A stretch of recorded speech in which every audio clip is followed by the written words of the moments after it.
न जाने कौन आ गया है। तो राजा हरिश्चंद्र जी अपनी लाठी को उठा करके जैसे ही पास में जाते हैं तो रानी तारा ने जैसे हरिश्चंद्र को देखा तो रानी तारा तो पहचान लेती है, लेकिन राजा हरिश्चंद्र जी तारा को पहचान नहीं पाते। रानी तारा कहने लगी, महाराज मैं तो आपकी रानी तारा हूं और ये आपका बेटा है रोहित, जिसको सर्प ने डस लिया है। हरिश्चंद्र जी कहने लगे, कौन है रानी तारा? मैं किसी रानी तारा को नहीं जानता हूं। तारा कहने लगी, महाराज मैं आपकी पत्नी। अरे आप मुझे नहीं जानते तो इस बेटे को तो जानते ही होंगे, ये तो आपका ही बेटा है और जिससे सर्प ने डस लिया है। राजा हरिश्चंद्र ने जैसे ही बेटा की लहस को देखा पछाड़ खाड़ के जमीन पर गिर पड़ते हैं। राजा हरिश्चंद्र को 5 मिनट तक होश नहीं आया। श्रोताओं, कोई भी पिता अपनी बेटा की लहस को देखेगा तो उसके हृदय पर पूछो क्या बीतती है।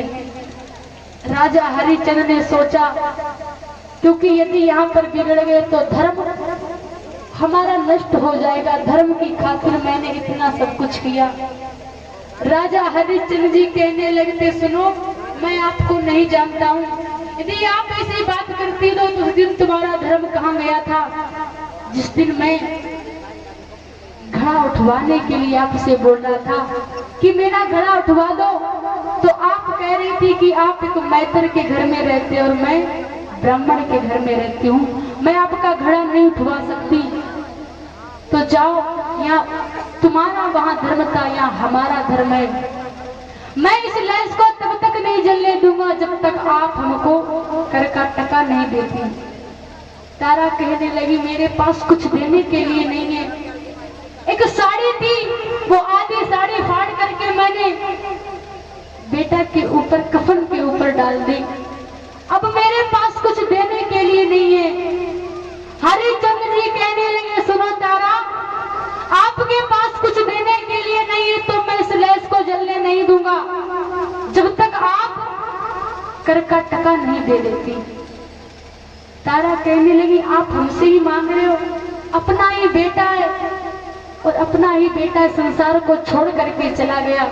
हरिश्चंद्र जी कहने लगे, सुनो तारा, मैं कोई भूखा नहीं हूँ कि मुझे चाहिए तो मेरे मालिक का कहना है।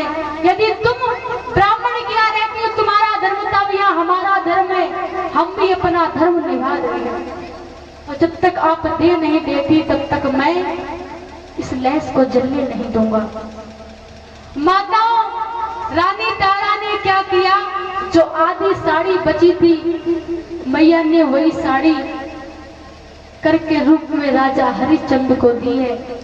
और देने के बाद भी मैया निर्वस्त हो जाती है। भाग करके मैया एक मंदिर में जाकर के छुपके बैठ गई। विश्वामित्र को फिर भी चैन नहीं है। विश्वामित्र ने कहा कि सुनो काशी के लोगों, अरे हमारे गांव में एक डाइन आ गई है और वो मंदिर में छिपी बैठी है, सभी बच्चों को मार के खा लेती है और जाओ उसे जा करके मारो जाके, वरना वो पूरे गांव के बच्चे को मार देगी। विधाता के खेल बड़े ही निराले होते हैं। कालू नाम के मैतर ने हरिश्चंद्र से कहा, सुनो हरिश्चंद्र जी, अरे इस मंदिर में जाओ और हमने सुना है कि मंदिर में एक डाइन आई हुई है, तलवार लो, तलवार लेने के बाद में उसको मारो जाके। हरिश्चंद्र से जैसे ही ऐसा कहा श्रोताओं, तो हरिश्चंद्र जी तलवार को निकालते हैं और उस मंदिर में तारा को मारने के लिए जाते हैं। जैसे ही तारा को मारने के लिए गए, हरिश्चंद्र जी कहने लगे, सुनो, तुम्हारा बेटा मर गया, इसका मतलब ये नहीं है कि तुम सबको मारोगी। तारा कहने लगी, प्रभु, एक तो हमारा बेटा हमको छोड़ करके चला गया है और ऊपर से आप ये बोल रहे हो कि मैं दूसरे के बेटे को मार रही हूँ।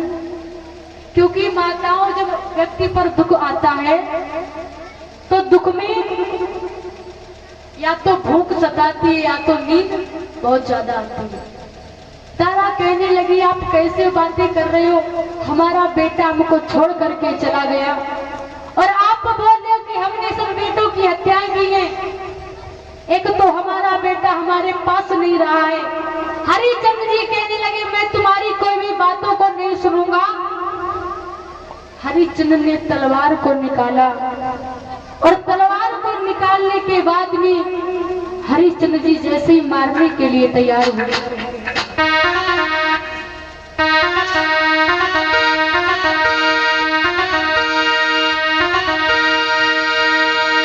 आरी पूछ के करिए पंडा और नारी पे हत्या छाई रही।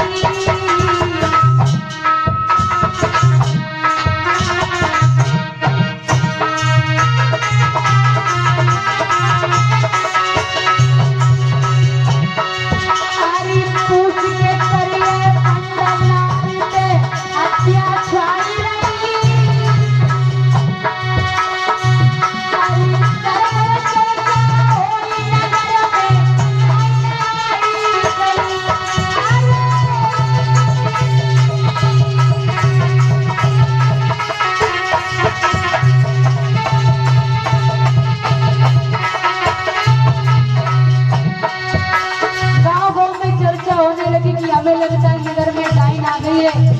राजा हरिश्चंद्र तलवार को निकालते और मारने के लिए तैयार हो जाते हैं।